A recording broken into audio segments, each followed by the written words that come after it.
আহারে, ট্রাম্প কাকু বিশ্বটারে আর শান্তিতে থাকতে দিল না। পুরা বিশ্বটারে আগুন লাগাই দিল, আগুন। প্রিয় দর্শক, ইতিমধ্যেই আমরা সকলে জানি যে আজ শনিবার ভোর ভোরের দিকেই আপনার দক্ষিণ আমেরিকার দেশ ভেনেজুয়েলাতে আমেরিকা সামরিক অভিযান চালিয়েছে এবং ভেনেজুয়েলার প্রেসিডেন্ট নিকোলাস মাদুরো সহ তার স্ত্রীকে আটক করা হয়েছে এবং তাদেরকে বিমানে করে গোপন স্থানে নিয়ে যাওয়া হয়েছে।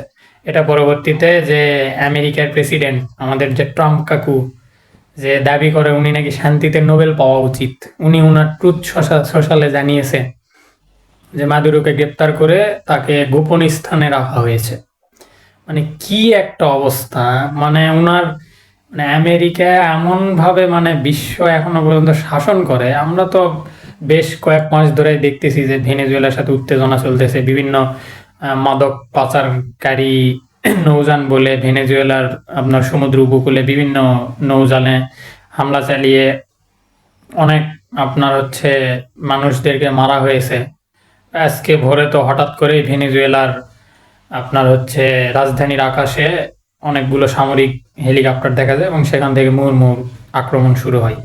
যদিও ভেনেজুয়েলার সরকার এটার তীব্র নিন্দা জানিয়েছেন এবং তারা একটি বিবৃতিতে জানিয়েছেন যে তারা এটার এই বিষয়ে আর কি আন্তর্জাতিক হস্তক্ষেপ চান। আন্তর্জাতিকভাবে এটা যাতে সবাই তীব্র নিন্দা জানায়, এই দাবিটা জানিয়েছেন সরকার। তবে বিষয় হচ্ছে ট্রাম্প কাকু আসলে কি, হ্যাঁ? উনি দাবি করেন যে উনি নাকি কি কতগুলো নাকি, আমি সঠিক এই মুহূর্তে আমার মনে নাই, বাট উনি বলেন যে কতগুলো নাকি যুদ্ধ উনি থামিয়েছেন, উনি নাকি যুদ্ধবিরতি ঘটিয়েছেন। ভাই কিসের যুদ্ধবিরতি, হ্যাঁ? গাজা আর ইসরায়েলে নাকি যুদ্ধবিরতি সে করছে? কিসের যুদ্ধবিরতি? কোনো যুদ্ধবিরতি নাই। ইসরায়েল যখন যেখানে মন চায় ইচ্ছা মতো এখনো পর্যন্ত ফিলিস্তিনে মারে, দুমদাম মারে। কি এক ইয়েলো লাইন না কি লাইন, সে লাইনের কোনো মানে অস্তিত্বই নাই, অথচ মানে ইচ্ছা হলেই গুলি করে বাচ্চা কাচ্চা বৃদ্ধ মানুষদেরকে মারে আর বলে যে ইয়েলো লাইন অতিক্রম করছে। মানে এরকম একটা পরিস্থিতি। আর আমেরিকা তো মানে কি বলা ভাই, পুরা বিশ্বটারে মানে জ্বালায় পুরা সরকার করে দিতেছে। এদিকে ওই যে ইউক্রেন রে লাগাই দিছে রাশিয়ার সাথে, দিয়ে তো গাছে উঠাই দিয়ে মইটান দিছে। এদিকে আবার তো কয়েকদিন ধরে দেখতেছি যে ইরানে বিশাল মানে অভ্যন্তরীণ আর কি আন্দোলন শুরু হয়েছে। যদিও অর্থনৈতিক মানে অচল অবস্থা নিয়ে ইরানের জনগণ আন্দোলন শুরু করেছে, কারণ সেইখানে ডলারের বিপরীতে আপনার ইরানি মুদ্রার অনেকটা মানে দরপতন হয়ে গিয়েছে। মানে $1 মার্কিন $1 সমান সমান ইরানের মনে হয়, আমি নিউজে দেখলাম, সঠিক বলতে পারতেছি না, তবে প্রায় কয়েক হাজার টাকা এরকম একটা দরপতন হয়ে গেছে হঠাৎ করে একদিনে। এই জন্য আর কি ইরানের জনগণ সেইখানে আন্দোলনে নামছে। সেইখানেও ইরানের অবস্থাও খুব একটা ভালো মনে হইতেছে না। বিভিন্ন নিউজ থেকে যা জানতে পারতেছি যে ইরানেও এই আন্দোলনটা ধীরে ধীরে আর কি বড় হইতেছে। আসলে আন্দোলনের পরিসর বড় হলেই তো সেটা ধীরে ধীরে সরকার পতনের দিকে যায়। এবং এইটাতে আবার যে ইরানের আপনার আয়াতুল্লাহ খামেনির আগে যে যুবরাজ ছিল, উনি তো এখন ক্ষমতাচ্যুত হওয়ার পরে উনি তো দেশের বাইরে থাকে, উনিও আবার এই আন্দোলনে একাত্মতা ঘোষণা করছে। এদিকে আবার আমেরিকা তো আছেই সবসময় ইরানের পিছে লেগে থাকার জন্য, আর হামলা করার জন্য তো ইসরায়েল তো একবারে রেডি। সুযোগ পাইলেই হয়েছে, চান্স পাইলেই তো ইসরায়েল একবারে মেরে দেওয়ার জন্য রেডি ইরানকে। তা আসলে পরিস্থিতি খুবই বাজে। তবে আমি এই নোবেল কমিটিরে একটা ধন্যবাদ দিতে চাই যে তারা নোবেল দেওয়ার আগে অনেক দিক থেকেই মানে অনেকেই, ট্রাম্প নিজেও দাবি করতেছিল যে তার নাকি শান্তিতে নোবেল পাওয়া উচিত। এদিকে পাকিস্তানের যে সেনাপ্রধান তিনি অনেকবার বলছে, যদিও তিনি যে পাম মারছে এটা তো বিশ্বের সবাই বুঝছে। তারপরও যে নোবেল কমিটি যে আসলে আবেগী হয়ে আবেগের বশবর্তী হয়ে যে ট্রাম্প কাকুরে যে নোবেলটা দেয় নাই, এটার জন্য তাদেরকে ধন্যবাদ।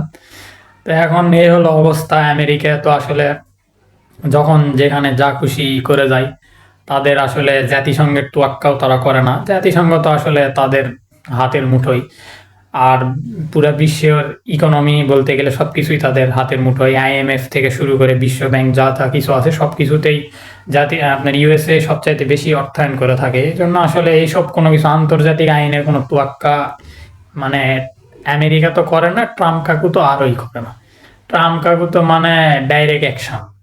ঠিক আছে, তারপরও লাস্ট 2-3 দিন ধরে শোনা যাচ্ছিল যে ভেনেজুয়েলার সাথে ইউএস এর একটি মানে আলোচনার মধ্য দিয়ে এই টানাপোড়েনটা আসলে সমাপ্তি ঘটবে।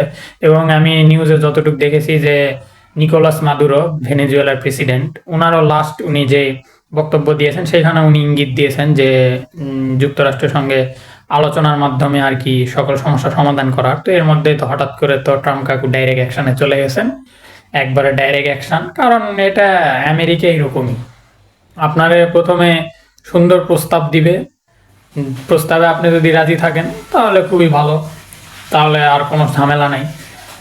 আর যদি প্রস্তাবে রাজি না থাকেন তাহলে আমেরিকায় অন্য পথ দেখবে, ওই যে সরকার রিজিম চেঞ্জের দিকে যাবে।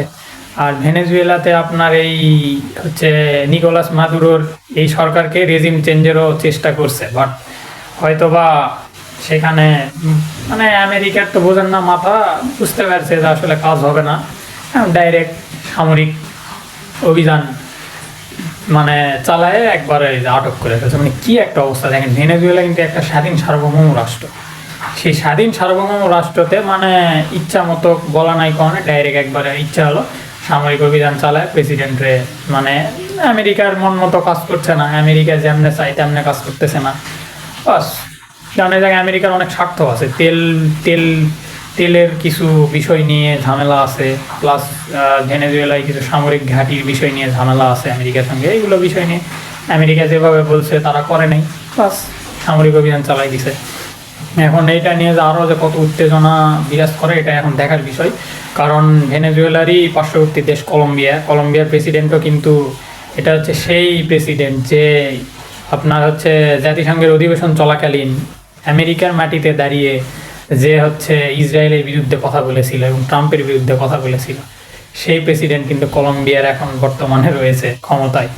তো আসলে কলম্বিয়াও আর কি এটার পরে নিন্দা জানিয়েছে, ভেনেজুয়েলায় যে সামরিক অভিযানের পরে কলম্বিয়া নিন্দা জানিয়েছে, যেটা আসলে ঠিক হয়নি, কারণ কলম্বিয়াও একটু রিস্কের মধ্যে আছে। তো তারপরে রাশিয়া নিন্দা জানিয়েছে, প্লাস ইরান নিন্দা জানিয়েছে, স্পেন নিন্দা জানিয়েছে, এবং স্পেন বলেছে যে এই বিষয়টা যেন মানে আন্তর্জাতিকভাবে হস্তক্ষেপের মাধ্যমে সমাধান করা হয়, এবং স্পেন এটাতে মানে মধ্যস্থতাকারী হিসেবে ভূমিকা পালন করতেও রাজি রয়েছে। তো এই হলো অবস্থা। আসলে এখন আরও পরিস্থিতি যে কতটা ঘোলাটে হয় বা কোন দিকে যায় এখন সময়ের ব্যাপার। তো এতটুকুই বলার। আর এই আমেরিকা ট্রাম্প কাকু এরা আসলে বিশ্বে কোনোদিন শান্তি নিয়ে আসে না, এরা ওই যে বললাম যে যেটা মানে দরকার সেটা আদায় করেই ছাড়বে। আপনার কাছে বলবে, আপনি যদি সুন্দর মতো ওদের প্রস্তাবে রাজি হন তাহলে তো হয়ে গেলেন, আর কোনো সমস্যা নেই। আর যদি না হন তাহলে যে কোনোভাবেই হোক, আপনার মাইরা হোক ধৈরা হোক, আপনার দেশের জনগণের মাইরা হোক, যেমনেই হোক, তারা তাদেরটা আদায় করেই ছাড়বে। এইটাই হইতেছে আমেরিকা। আচ্ছা, তবে এরকম কতদিন চলতে থাকে এটাই এখন দেখার বিষয়। তো সকলকে ধন্যবাদ। আসসালামু আলাইকুম।